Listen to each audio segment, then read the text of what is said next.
السلام علیکم ورحمۃ اللہ وبرکاتہ۔ بسم اللہ الرحمن الرحیم۔ اللہ تبارک و تعالیٰ کے بابرکت نام سے شروع کرتی ہوں جو بڑا مہربان نہایت رحم کرنے والا ہے۔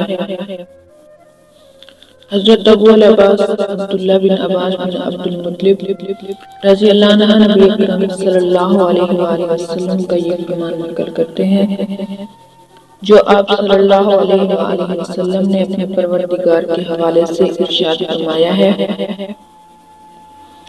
کہ بے شک اللہ تعالیٰ نے نیکیاں اور برائیاں طے کر دی ہیں،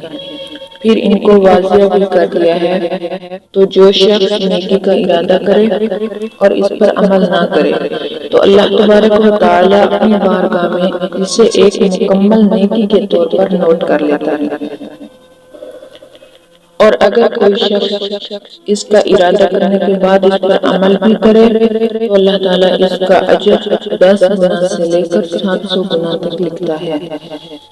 بلکہ اس سے بھی زیادہ بے حد و شمار کرتا ہے۔ اور اگر کوئی شخص برائی کا ارادہ کرے اور اس پر عمل نہ کرے تو اللہ تعالیٰ اسے اپنی بارگاہ میں ایک مکمل نیکی کے طور پر شمار کر لیتا ہے، اور اگر